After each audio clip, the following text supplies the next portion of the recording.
मित्रांनो, कॉक्रोच जनता पार्टीचे फॉलोअर्स इंस्टाग्रामवरती 1.5 करोडच्या वरती गेलेले आहेत आणि त्यांचा पाठिंबा हा क्षणाक्षणाला वाढतोय.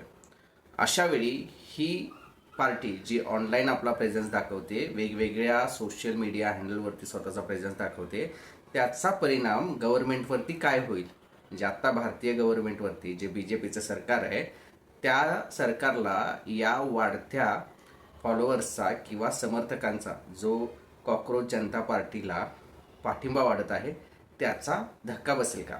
तर याचं उत्तर आहे, असा काही मोठा धक्का बसण्याची आत्ता तरी शक्यता नाही आहे.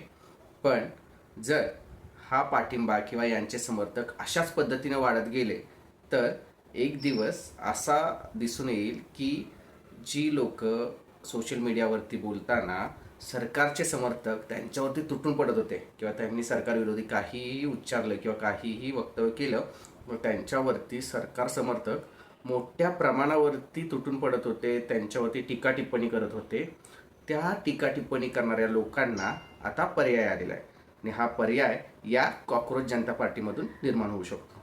म्हणजे यांचे जे समर्थक आहेत ते सगळे ऑनलाईन प्रेझेन्स असणार आहेत आणि हेच ऑनलाईन प्रेझेन्स असणारे समर्थक ज्यावेळी अशा पद्धतीने ग्रुपमध्ये आत्ताच्या असणाऱ्या सरकारला धारेवरती धरतील किंवा ऑनलाईन त्यांच्यावरती टीका टिप्पणी करतील, तर त्याचं उत्तर देताना आता जे सरकारमध्ये पक्ष आहे भारतीय जनता पार्टी, त्यांच्या IT सेलला ते कसं जमेल हे पाहण्यासारखं ठरेल.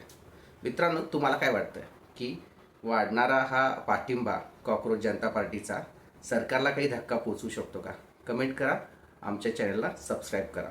न्यायमूर्तींकडून ज्यावेळी तरुणांना झुरळासारखं संबोधलं गेलं, त्या झुरळाच्या शब्दाचा वापर करून किंवा त्या शब्दापासून इन्स्पायर होऊन ही कॉक्रोच जनता पार्टी सुरू झालेली आहे.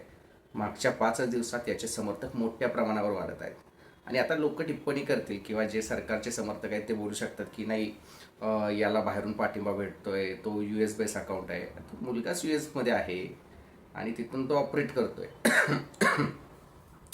आणि दुसरी गोष्ट अशी आहे की तो महाराष्ट्रीयन आहे, मराठी चांगला बोलतोय आणि त्याच्यानंतर जर या मुलाला पाठिंबा मोठ्या प्रमाणावरती मिळाला तर ऑनलाईन प्लॅटफॉर्मवरती किंवा सोशल मीडिया प्लॅटफॉर्मवरती आत्ताच्या गव्हर्नमेंटला मोठ्या प्रमाणावरती त्याचा तोटा होऊ शकतो.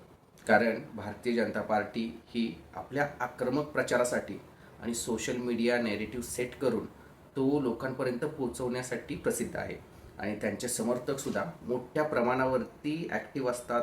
लोकांसाठी जो त्यांच्या पक्षाच्या फायद्याचा कंटेंट गेला पाहिजे लोकांपर्यंत त्याची ते काळजी करत असतात आणि अशावेळी मोठ्या प्रमाणावरती फॉलोअर्स समर्थक वाढणारी ही कॉक्रोच जनता पार्टी ती जर ऑनलाईन कॉम्पिटिशनमध्ये आली, सोशल मीडिया हँडल्सवरती किंवा सोशल मीडियाच्या पेजेसवरती यांचे समर्थक आणि आता सरकारचे समर्थक असे समोरासमोर आले तर ते युद्ध तुल्यबळ होईल असं वाटतंय आणि याचा तोटा लगेच, म्हणजे आता जे सरकार स्थापन झालं आहे ते 29 आसपासच त्याचं इलेक्शन आहे आणि मधल्या काळात असा मोठा काही सरकारला धोका जरी जाणवत नसला तरीसुद्धा लोकांच्या मनात किंवा त्या पद्धतीचा मतदार वर्ग जो ऑनलाईन सरकारविरोधी वक्तव्य करतोय, कमेंट करतोय, तो मोठ्या प्रमाणावर तयार होण्याची भीती आहे आणि त्याचा तोटा आगामी काळात आता सरकारमध्ये असणाऱ्या भारतीय जनता पार्टीला होईल असं वाटतंय.